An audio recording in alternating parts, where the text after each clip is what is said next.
Welcome, everyone, to a very special episode of HR and Payroll 2.0. I'm Pete Tiliakis, and as always, I'm joined by the legendary Julie Fernandez. Welcome, Julie. Thanks, Pete. And we got a whole host of folks that we want to talk to today. So Yes. why don't you shout it out so that we can make sure we get everybody introduced? Yes. We have a gaggle of experts today for a very special episode. For those of you that follow us, you might have seen my post on Global EOR Differentiation. It has sparked a lot of commentary, a lot of debate. And it's not what I expected. So I want to talk about that, but I want to get everybody addressed here and introduced. So let's start with you, Dee. Ladies first. Sure. Great to be here. Thank you so much, Pete and Julie, for having me. I'm Dee Coakley. I'm co-founder and CEO of Boundless, and we are an employer of record. We're a direct EOR with our own entities in 35 countries where we're supporting employment compliance, payroll, and benefits. Yeah, welcome. I love it. A founder of the EOR. So I'm excited to hear your lens too. So, okay, let's go. Maybe we'll just go clockwise here. Let's go, Jerome. You go next. Hi, Pete. I'm Jerome. I'm the CEO and co-founder of Datascale HR, and we provide technology to plug into any payroll engine, any HR system. So we provide these APIs that allow you to connect and manage data. Yeah, you're being modest. You're being modest. No, awesome stuff, though. You guys are popping up in lots of EOR backfields. So I love in tech stack. So I love this. I'd love to hear your lens as well. And look, again, lots of show alumni here. John, you want to go next, and then we'll round out with Pierce? Yeah, thanks, Pete. Good to be here with yourself and Julie and everyone else here on the show. So my name is John. I am the CEO of Work From Anywhere. We are a technology platform to help companies assess the compliance risks of international remote work, be it a temporary workation or more structural hire from anywhere scenarios. So looking forward to the discussion. Yep, awesome. And then Pierce, bring it home, man. Hey, Pete. Pierce Brem here, CEO and founder of Holland Lane Global Advisors. We help organizations understand the risks and benefits of global expansion and global hiring, helping them ultimately maximize the benefits and minimize the risks. We also provide fractional partnership support as well. Yeah. I love it, man. Connector of global employment solutions is what you are.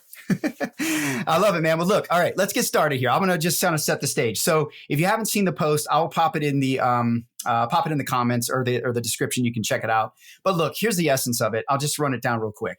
I put this post out there to say that I'm kind of underwhelmed, and I think a lot of people would agree. There were a lot of people that agreed by the differentiation or lack thereof in the EOR space. And I'll tell you where I'm coming at from this. I have been studying this marketplace since probably 2016, 17. I started writing about it when my work with Safeguard Global and the team over there with Bjorn Reynolds. And I quickly saw how impactful this was. Way ahead of the pandemic, I could see where this was headed. I thought of it as PEO for the world, right? I'd come up in the PEO world back in my early career. So I saw the value of that to small businesses and what it did for folks that were on a growth path. I think EOR I'm a huge champion for this industry. I have done a lot to help with the consortium that's been put together, the GEIO over with the big five that kind of started it. I have worked with almost all of the major providers in the space since I wrote the first market analysis back in 2020, which is now still a functioning program out there, and many have copied. And I'm very passionate about this. I work closely with many of the global providers that have turned on and moved to these spaces. So I'm coming at it from the perspective of I see what's out there and I'm craving more, I guess is what I'm saying. So the point of that post was just to say, what do you got? Like, let's see it. Let's see what you got. Now, I added a couple of layers to it that I think tips and got a lot of people heated. One layer was, I think there was a connotation that I was talking purely about tech. I did mention services and some other things because I understand and I believe that there is a lot more to differentiating this solution than just technology. However, there seems to be this bizarre, I've never seen it in anything. I work in HCM, I work in fintech, I work in global payroll, I work in compliance, I work in HR services. I study all those things. I even dabble in some of the areas of HR tech. And I've never seen this sort of anger for one of the market leaders like this with Deal. I'll be honest with you. When you go around, there's a lot of folks that are just obsessed with hating on Deal or targeting Deal. You can see it in marketing. You can see it in a lot of things. I've literally I think I talked about it in there, had a conversation with some leaders who said, that's what we want to do. We want to beat Deal. And I said, why don't you focus on your customers? Don't worry about that. Focus on keeping them from going there, right? And so, to Deal's credit, Deal has done a lot of work building what they've built, and they have a very market-leading solution. And certainly there's room for opportunity with every vendor. And look, they're helping spearhead an industry that hasn't entirely been, completely figured out yet. But look, they're aggressive. They're savages when it comes to development. I don't think anyone would argue that. They put out something constantly, and they're buying things at a pretty rapid rate, at least in 2024, right? I think 4 of them we talked about on the news or so, Julie. So look, I tell the facts. I talk market. I tell you what's going on. And if that's where the news is, that's where it is. If it's at another provider, I will absolutely. We've talked about remote on here. We've talked about the Payoneer acquisition. We've talked about a lot of EOR and stuff on this podcast. Give me something to talk about is what I'm saying, right? And I think there's a lot of folks that would agree with that in those comments. So rounding this all out, what I wanted to do was find what is the next special thing happening in EOR and who has it. And shockingly, out of all of that complaining in those comments, even somebody, I think there were a few people who said it's my response, hey, you ought to be telling us what the innovation should be. Well, hell, become a client. I'd be happy to do that. But the point is what I was asking was, hey, who's got something cool to show? And I'd say about 3 people showed up and said, hey, let's talk. Let's have a briefing. I want to show you. And that's what I wanted, right? So all that talk, this is what my other part of my message is there's a lot of talk in this market about how good something is and how cheap it is and how this and how that. Okay, let's see it, right? And let's see it. But the funny thing is a lot of these folks don't want to show it. They don't want to talk to you about it, right? I've knocked on Rippling's door I don't know how many times. I've been nagging them forever, right? You got this great global thing. Let me see it. Why won't they? So all I was saying was, hey, there's an opportunity here for somebody to step up and differentiate. We've got about 170 or so of you guys that look exactly the same. That was my Minions post. And hey, show it to me and let me help put a magnifying glass on it for you and let's bring it to light. So that's all that was really about. And so look, I still love this industry. I always did. I think it's an org agility enabler for businesses. And on the other side of the same coin, I think it's a human opportunity enabler. And I don't ever want to see it go away. And I think that's the important part here is I don't want to see anybody fail, and I would love to see you all competing in a healthy way and not hating the guy who's out in front. So let's start there. I just want to get going. I would love to see your perspectives. Maybe Dee, we could start with you. What's it like? You own one of these. You're a founder. You guys are doing very well. I love the compliance as a brand focus that you have taken. I think that's very refreshing. And yes, it isn't all about technology. This is very, very expertise driven, very much. What are your thoughts? What are your thoughts on just my comment and some of the comment or my posts and some of the comments in there? Hey there, payroll pros, leaders, and stakeholders. Pete Tiliakis here with some exciting news. The 2nd annual Payroll Profession Confidence Index Survey is now live. Last year, the PPCI reached and amplified the voices of payroll experts from 28 countries across 5 continents, and this year we're taking it to a whole other level. The PPCI is groundbreaking research designed by payroll, for payroll, and aims to share your sentiment, impact, and insights to help shape the future of the critical profession. The PPCI is 100% unsponsored, completely anonymous, and takes less than 10 minutes, and is open now through March 30th. So don't miss this chance to impact the future of the payroll profession. Head over to payrollinfluences.com/PPCI today to join the research, and please be sure to share this with your network. Let's make sure every payroll voice is heard. Results drop May 2025 at payrollinfluences.com.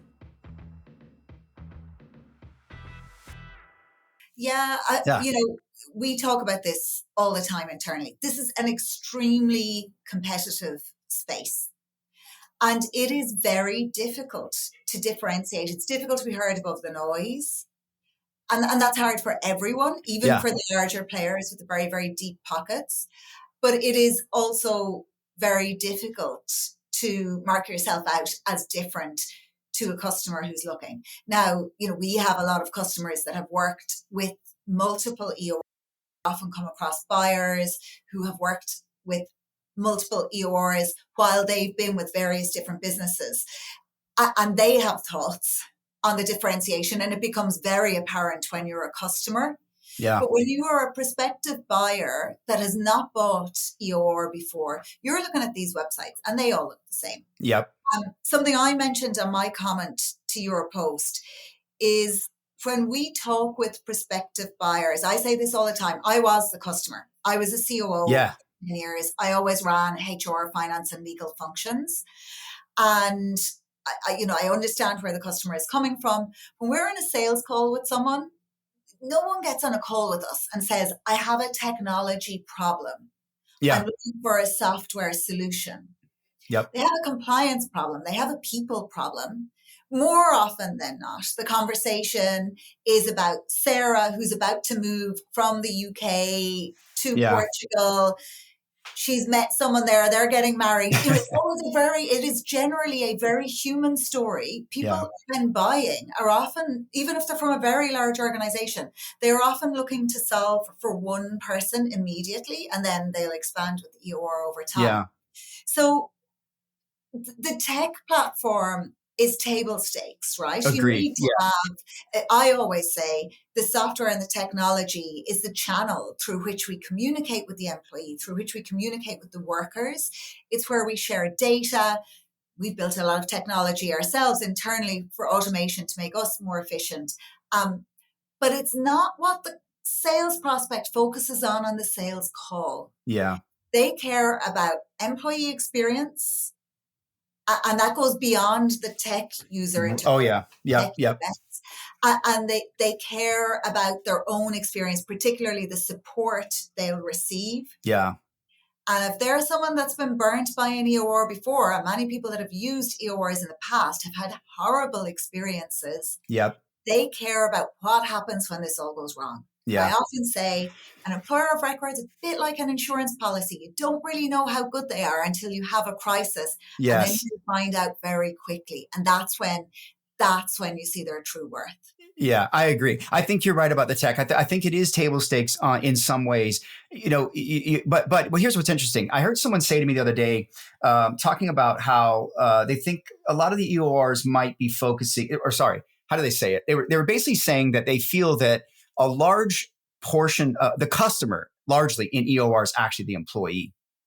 Right. And so that employee experience becomes incredibly profound because that then goes back to the customer who will obviously be unhappy with the EOR if there are those breakdowns. And so then it's like this conundrum of like, well, how much tech do I offer the employee and how much tech do I need to actually scale my business and automate and be able to do things in an efficient way where I can perform what I've sold? So I almost feel like there's this it's sort of like an inflection point really happening. And I studied this about a year ago where I went around to many of the EORs and I said, where are you with your HCM technology in terms of the ability to kind of handle more than just processing payroll and maybe billing the client, where, EOR kind of core is. And you start to see some performance management. You start to see some learning. You start to see some other things, which makes total sense. But how much is too much? And that I think is the big question right now. How much tech is going to be necessary to provide that experience and surface data or whatever is necessary back to that client? So, Jerome, maybe this is a good one for you. How much tech is it going to take, and how much, where are we headed with this thing in innovation wise? What do you think's missing? Actually, I'd love to know that too. Well, actually, I was just going to firstly say that I completely agree with what she said about the experience versus the tech. In fact, that's our thesis. Yep. We came into the space knowing or thinking we knew that because the experience is the most important thing, that nobody would want to build out the same thing that's already been built out 50 times or in this case, hundreds of times, especially around payroll, where anybody who's been close to payroll knows how complicated the stuff is. Why would you want to do that? It's completely non-differentiating. Nobody cares how you connect to your ICPs, to your local providers. They just want it to work. And why would you build it? What are you going to, as a business, like Dee was talking about, making yourself more efficient. It's going to make yourself more efficient, but does that mean you need to build it and spend, 5 years, trying to figure out how to do it, or just buy it off the shelf? So that's our point of view. I think what resonates the most with our customers is that we tell them, listen, every dollar you don't spend on back-end integration is a dollar you spend on user experience. Yep. And that's it. That's the bottom line for us. Yeah. So if we can do all the really arcane payroll, reconciliation, sending, uploading, APIs, all the stuff that everybody hates doing, but that needs to be done, if we can do that for you, then you can do everything else, which potentially differentiates you. Yeah. Yeah. No, agreed. John, Julie, what you guys are both kind of on the front lines of selection. What do you guys hear? What do you guys see? What do you think?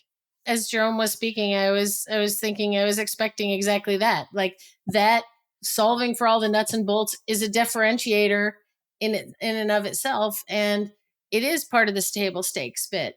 For me, I think I'm going to save my comment till after Pete does the run robin, because for me, one of the burning questions is just, okay, you're differentiating yourself as EOR.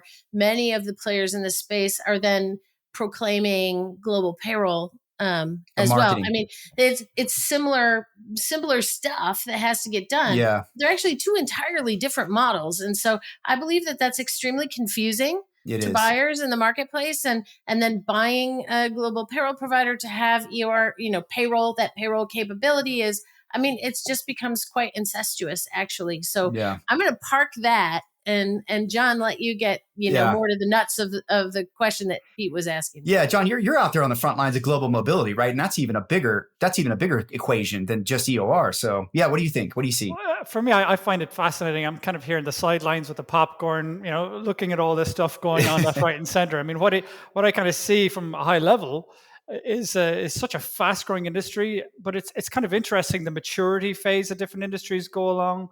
And you can definitely see probably 2 years ago, going back to the point that Dee made, there was a lot of people that, and even still today, run into issues as soon as they have to exit an EOR issue. You see certain countries, like for example, Italy, can be an absolute nightmare. You hear horror stories. As Warren Buffett says, you see who's swimming naked when the tide goes out. I mean, that's essentially the experience that a lot of buyers find themselves in. Yeah. So that differentiating to make sure you're able to not just onboard people quickly, but help them when they're dealing with these offboarding issues. I mean, that's really, really important. Yeah. I think another key thing that I'm seeing from 50,000 feet view, you're seeing an industry that's raised so much VC money that the EOR only model, it just becomes the TAM, the total addressable market's not big enough for some of these players, and they have to go sideways, which can be a really good thing in that it forces and brings innovation to adjacent markets, or it can be a huge risk in that can they execute these other models? I mean, that makes it exciting. Again, I'm here with the popcorn, I'm looking at the side, and I'm seeing it very, very exciting. But what I will say what I've seen in the different parts of industry is that from a global mobility perspective, bigger companies are still not aware of the EOR model to a large degree. You speak to people, there's not the awareness yet. Huge awareness for scale-ups and startups. Larger companies just don't have the awareness. Yeah, and circling back to Julie, the marketing makes it even more confusing, right? We went from put people on the beach, which was nonsense, to now then we're everybody's a global payroll provider, even if they can't do any of it, which is just crazy. So, Pierce, just the dynamics. Like, John, you're so right to point out the investment that's needed to be able to put yourself out there as we cover the whole globe, right? Wherever that individual person that Dee is mentioning happens to be, going to or coming from, that's what they want to hear. They want to hear that country. And so there's so much investment to cover that. And then, if you can't get the scale, I think that drives a lot of the speculation that eventually there's got to be some, mass consolidation in the market somewhere. Yeah. Because the seed money is coming out. And if you don't hit your, your goals or your objectives to release the next funding round, then you got to do something. Exactly. Right. Yeah, Pierce, man, you've been around a lot of these firms, right? Just from a partner perspective, seen a lot of the growth together. We've sort of watched the growth together. I know we've always compared notes over the years, but like, what are your thoughts, man? You've been under the hood of a lot of these firms. What do you see, and where do you think things are heading right now? Yeah, absolutely. A couple of things I'll just touch on real quick. One of the biggest pitfalls of relying almost exclusively on technology is what I just experienced. I have one of these electronic notepads, and it just told me it's out of battery. So all my notes I was taking, it went out the door. So what do you do if that's your go-to? Another thing that really caught my attention from your post, Pete, was it really seemed like one of those prison movies where it's just like the adage is go after the biggest guy or else you're going to be toast. And that's kind of what you're seeing in the industry. Yeah. And so one of the things that I shared in the post was kind of to your point, Pete, right? Like, don't just go after the biggest player. Just listen to your customers. Yeah. Find out what the challenges are. It's so bizarre. Yeah. So bizarre. And Dee, you touched on it too. Really great point there. Just like, it really is a story about the people that these companies are overseeing, employing, and ultimately caring for. And so where I see companies have a huge opportunity to differentiate, like right, the table stakes aspect of the technology, like I've looked at these platforms and I've even asked, did you white label this from another one of these providers? Because I've seen Yeah. it looks Same. exactly the same, right? So if you really dial into what the actual challenges are at the employee level, that's really where you can make a huge impact. Like, what are you Yeah. doing to impact the onboarding experience? Like, are you leveraging technology to, improve, how you're delivering on the compliance promise, your Yeah. employee support? So those are the things that I think really need to be focused on by these organizations, that they really want to separate themselves. Technology can do a lot of it. It can automate a lot of it. However, you're not going to know what the problems are unless you're really opening up to, what those problems really look like. Yeah. Yeah. Something I want to pose to you guys. I want to get everybody's opinion of this. So, and shout out to Phil First and the team over at Horses for Sources over at HFS for coining this. But the service as a software, where things are kind of heading with AI and just sort of tech enablement. And I think this is a perfect embodiment of what EOR is. It's a service as a software. It's largely a compliance, expertise, and knowledge heavy solution that is powered by technology, like everything, right? And I'm just curious what you guys think about that. Dee, maybe you can start us off. And what do you think about that? So we've been involved in the EOR space since 2019. Yeah. And 2020 was a really pivotal year for this space. So we certainly didn't invent the model. People have been doing employer of record. Pete, you may know better than me when the starting point was, but I reckon since the early 70s. There's a lot of debate over that. So it's been around quite a long time. Yep. But everything changed in 2020 when there was this move to remote work, and suddenly there was this huge influx of cash funding from venture capital funds for anything that was remote. It was the darling. It was the darling. Yeah. Absolutely. Yeah. And what that meant was suddenly you had a rush of new players into the space, some very well funded, some not so well funded, and all of this noise and activity. And as you say, Deal have really been category creators in this space.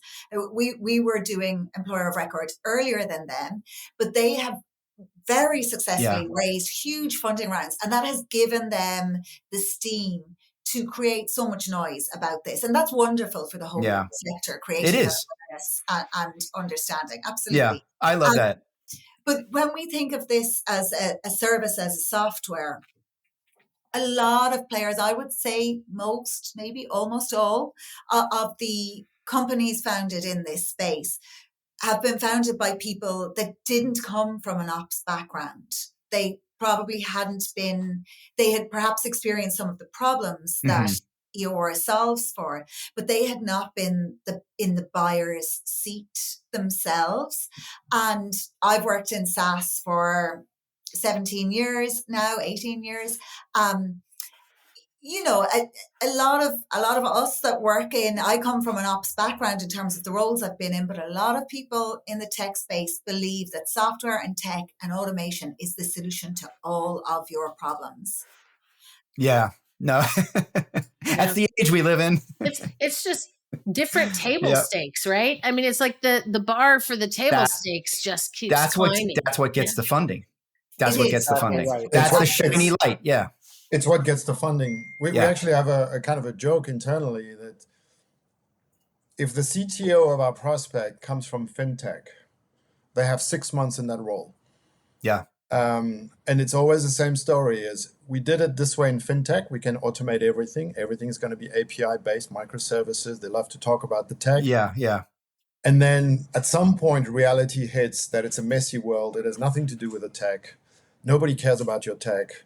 Can you actually onboard this person? Yes or no? Can you actually get them paid on time?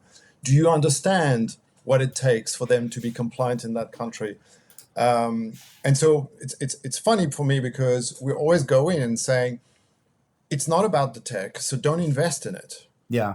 And what we hear is, no, you're saying this because nobody got the tech right. If somebody got the tech right, then it would be a perfect world. Yeah. And we're like, but you're not going to get the tech right because it's a messy world. You're not dealing with technical infrastructure. You're dealing with humans. Yep. And anyway, we see the cycle over and over again. And in my opinion, the ones that have been the most successful in the EOR space are those who come from like an ops or people that have actually worked in HR departments that Yep. were actually, manage large groups of employees somewhere, Yes. service centers and those that come from a tech perspective are driving prices down and I think are driving themselves out of the market. Yep. Because that's the only tool they have. Yeah. Yep. Yeah, I think there's, for some players, the very well-funded players, there was also a misunderstanding around the economics of running a business like this. Yes. So there was this belief that you could fully automate and you could have a price war and you could win by having the lowest price and figure out the unit economics later. Yeah. But it transpires that all of these humans want to talk to humans. Yeah. You were talking about complex to queries. Experts too. Yeah, to experts, because you're talking about complex queries about, I can give endless lists of examples of situations I've seen. One of the reasons I founded a business in this space was because I had an employee who had been living in Ireland for many years, a Russian individual, moved to Germany, needed proper immigration status there, set up an entity to support that. And then very quickly they went on vacation to Thailand, met someone, got married, moved there. I had to figure out how to handle all of this compliance. Yeah. An AI, it's an individual, or you'll have people on, we had a company making layoffs. There was an individual on maternity leave. The fact that they were breastfeeding was a big issue, but it turned out that their immigration, their visa had expired. Yeah.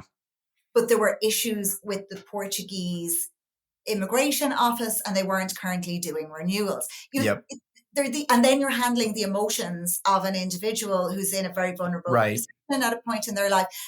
And our customers are saying to us, I have to do a phone call with this person today. I know she's going to cry on this call. How do I handle this? Your AI is not so great at answering questions. That's an insanely real and specific use case that you're right. Is Agentic going to pick that up and handle all that? I don't know. We'll have to see, but yeah, I mean, John, what do you see when your customers are out there looking at these solutions? Like, do you see them ever get frustrated that they don't find what they want? Like they'll settle, or is it good enough? Because everything that you're seeing, like, are people finding enough in the market? I guess what I'm asking is there more we need to do in this market or offer or can offer? And is there more, what is the right amount of tech maybe? I don't know the answer to that yet. It's a great question, and honestly, I don't have the answer. But I think there is a degree of cautiousness for certainly for bigger companies. Yeah, we talked about AI.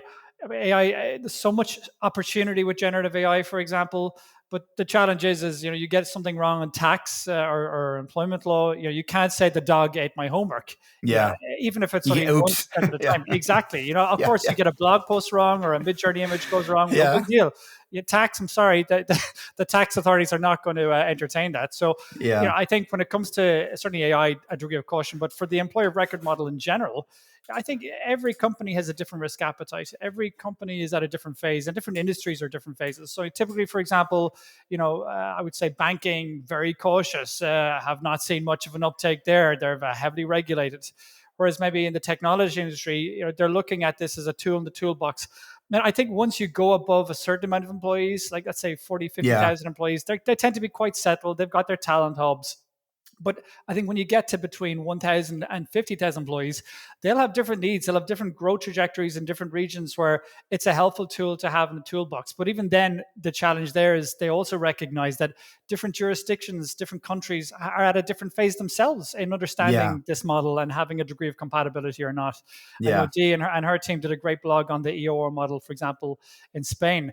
So I think excuse my French, but the bullshit marketing of we're going to cover all your compliance risk, I'm sorry, that's not going to fly with the corporate tax team, for example, these big companies. So, but the great thing is the model is evolving, it's maturing. I even see, the awards themselves hiring more people in global mobility rules, for example, roles. So there is I think it is going to get there, and I think it is a very exciting space, but at the same time, there's still a lack of awareness. So a lot of people I speak to, it's the first time they've even heard of the word employer of record. Yeah. It's one of those places where the buyers don't really know exactly what they're looking for, right? And that's partly because the use cases are so all over the map, and the footprint of the services needed, doesn't look like somebody else who they may be aware of. I mean, it's very unique. And so I feel like the expectations, you're always off on expectations because they don't exactly know what to expect. Yeah. Yeah. I want to come back to what Dee said about I summarize it as, rising tides raise all boats. One of the things I've always worried about this industry is somebody taking a black eye that gives the whole industry a black eye. And look, there's been some broken eggs out there, right? I mean, I don't think we'll argue that there's been some things and opportunities, and I'm sure everyone's still learning and improving. But, it kind of makes you wonder, sorry, I lost my train of thought there. The point is, rising tides raise all boat. My point here is that the idea that one of them, rooting for someone in the industry to fail or to be negative is bad for everybody, right? And when you pull back the onion here, you pull back the hood on most of these solutions, they're all going in the same direction. They're all leading to a lot of the same vendors. I do a lot of work with some of the regional players that are very strong, very happy to be regional players, and they're happy to be indirect and under the hood of many of these bigger firms.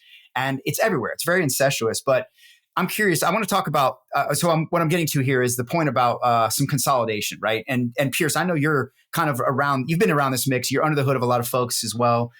You see what's kind of coming and what's going. I mean, what do you think about just a consolidation picture here? I think we're going to see some. For that growth story that we talked about, folks have to meet those VC expectations, right, of growth. So it's going to have to come from buying something. I also see there's an opportunity for some capabilities, right, for folks to pick off let me boost my capability in Asia or whatever. But what do you think, man, about just the consolidation bit? Yeah, I definitely see it coming, and I think it's kind of loaded with some speculation too. You've seen some trends where U.S.-centric HCM solutions are consolidating or acquiring global solutions, right? So you saw, what was it, Paylocity acquired Blue Marble. You had JustWorks acquire Via. And there are a couple of other examples out there. And so now we're talking about consolidation of international providers coming together, why they might want to do that. Well, Dee, you mentioned how pivotal 2020 was. We had this spike in demand for the solution because everybody was remote. And then you had the technology come into the fray. The VCs got excited, started throwing a ton of institutional capital at it. The price dropped because of the automation technology that was introduced through these newer players in the market.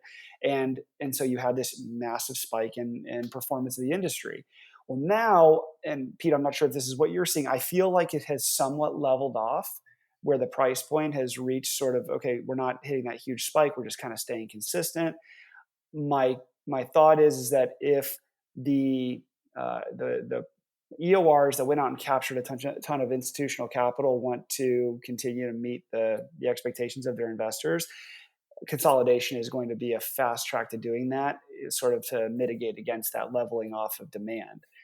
Yeah. The other element that I would point out, and I've seen one organization that has promoted this, I haven't seen the product yet, but that they are leveraging a good deal of AI in their delivery model, and that is driving the price of EOR down substantially to the point where my jaw was literally I know. Some of these prices are crazy that I don't know how they can be doing it. Well, the AI can really eliminate a lot of the cost of goods sold, right? And if they're able to offset those costs on their side and pass the savings down to the consumer, then I could see it happening.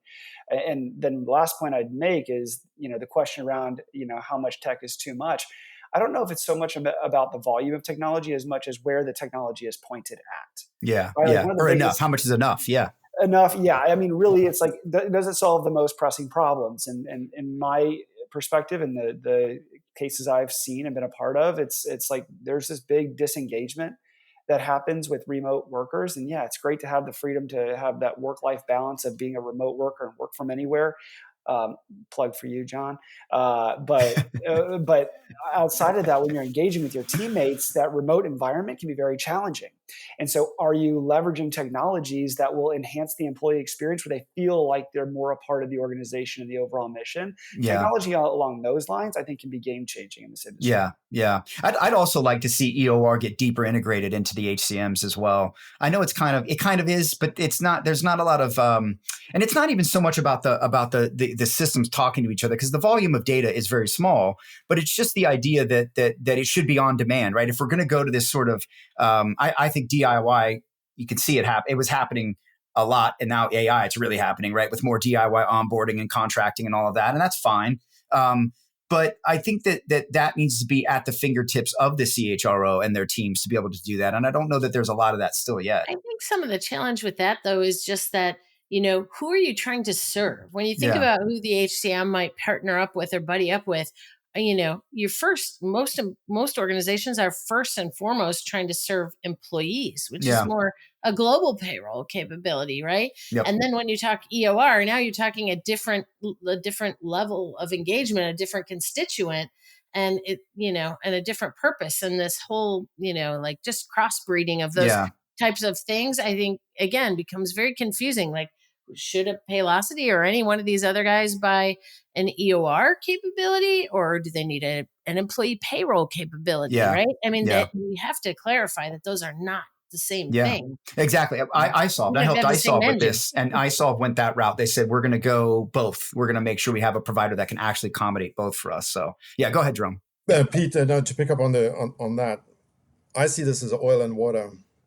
Yeah. I don't think, it's funny because we think about EOR and payroll providers in the same thought. Yeah. Because it's about paying people. Well, some of them are both. Some of them are both. Yeah, but I think the analogy is EORs are like people who figured out how to build DoorDash, right? So you've got this really cool app that you can order food from anywhere, and it's super slick, and and it works great. And then you decide to open a Thai restaurant, right? That's what being a payroll provider is. Yeah. And those are completely different industries. And yet we talk about them like one is the natural consequence of the other. Yeah. And they're not. No. And I've never seen a successful acquisition. You mentioned a few earlier, Pierce. I'm not going to go back into the specifics of the names, but I've never heard of a successful acquisition where an EOR bought a payroll capability and made a success out of it. It's too early to tell with Deal. Maybe they have the scale to keep it, successful regardless. But with the smaller ones, if you're an EOR, you don't know how to run payroll. And if you're a payroll provider, you don't even understand what it's like to be an EOR. That's right. You're right, Jerome. And just to clarify, what I meant when I said integration, I didn't just mean by the technology. I also mean just integrating it into the strategy. So it's an available solution, right, for you. Because again, I don't think most of these CHROs even know about it. So I agree with you, Jerome. It's totally different worlds. It's totally different. It's executed different. It's got different levels of risk. And we've blurred it considerably. So. Well, and I think what Dee was saying earlier about operations and empathy for operations, like how you run a team that runs payroll is completely different than how you run a tech team, for example. Yes. And anyway, so But I was just going to say that there are new players that are starting to emerge who seem to have built upon the mistakes of the past. So they are going out to market now saying, from the get-go, I'm going to be an EOR, a contractor management platform, and potentially also manage payrolls. Yep.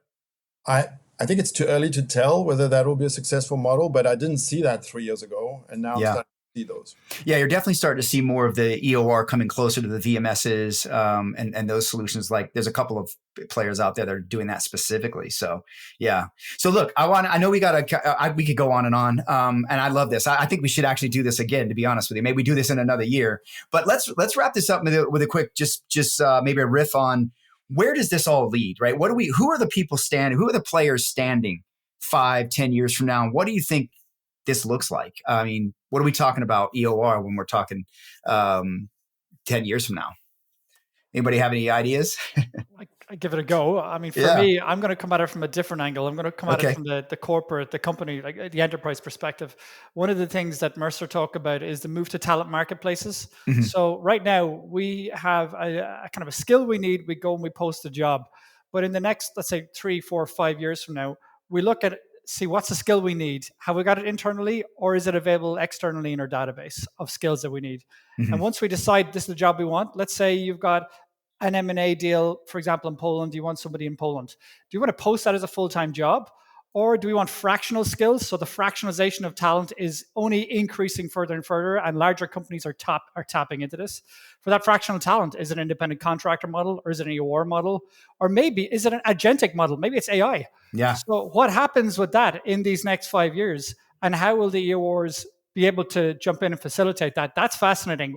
Yeah. Will that become a big thing for companies, or is this just a fad? Who knows? Maybe this is a prediction that will never happen. But for me, if that does take place, and that interaction between hiring from anywhere and AI, really curious to see how that plays out and what EORs will be able to handle that.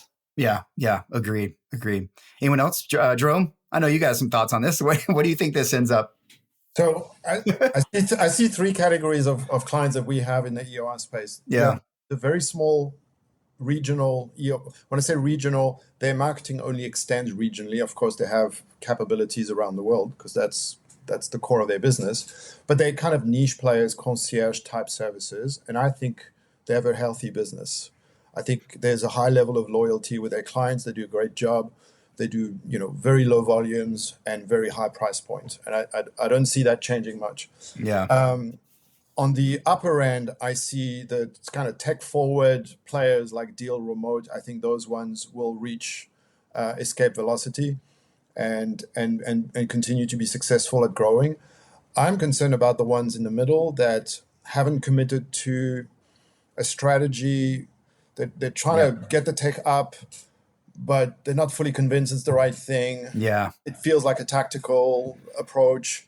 So they're not really committing to anything, and they're just trying to grow. But right now, nobody's growing. So they're trying to grow organically. I feel like there's going to be consolidation in that space potentially as they run out of cash, I think Julie was saying. And unfortunately, we're already seeing this. Yeah. Interesting. Yeah, I think there are a number that are at that inflection point. So, yeah.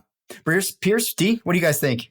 So I think we're going to continue to see a lot of the larger players, potentially some of the smaller players as well, reach for this very, very broad product base with modularization of their products, trying to solve all things for all people. It makes sense that the huge players valued, in the double-digit billions, they need to have an enormous TAM. So they do need to be all things to all people. Yeah.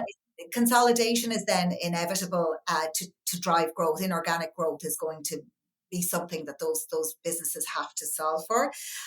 But what we will see then is, from a customer perspective, platforms that attempt to be all things to all people service the bottom of the triangle of businesses, so that big set of very small SMBs, that serves them very well. Yeah. But businesses outgrow those needs, and these platforms that are all things to all people, they only work for very, very small businesses. So Jerome referred there to the concierge type services. I mean, Boundless is more in this kind of space, that really white glove support, real partnership with customers. I think there will be a huge amount of space in that field. And I think that as larger corporates that John referred to, as they become more aware of EOR as a model, I think what we're actually going to see is these companies having multiple vendors in the space. Yes, I agree. That's actually happening somewhat in payroll. I'm seeing that starting to solve payroll at a regional level. Yeah, and sure, look, everybody wants a one-stop shop, right? But the problem is, it's so imperfect. Yeah. And when you're trying to operate with a high quality bar and deliver a really great employee experience, you have to start to be more discerning. Yeah, agreed. And you add that complexity and kind of putting the right combination of players together with doing the same thing on the global payroll side. And honestly, this isn't a highly advised space. And I think that's tragic, right? Yeah. Because there's so much navigation that needs to go into help directing, clients to the right thing for the right part of the problems they're trying to solve. Totally. That a little bit more advisory and navigation, I think, would be supremely helpful, especially to growing to the larger clients, right? Yeah. For sure. Yeah. And I think customers will become much more open to that, and will start to allocate budget to that kind of advice. Yeah. Pierce, what do you got, man? You want to bring it home? Yeah, I'm going to kind of take away from a number of opinions here that I wholeheartedly agree with. Jerome in his sentiments about sort of the middle of the industry sort of being Yeah. consolidated. I see that on the horizon, certainly.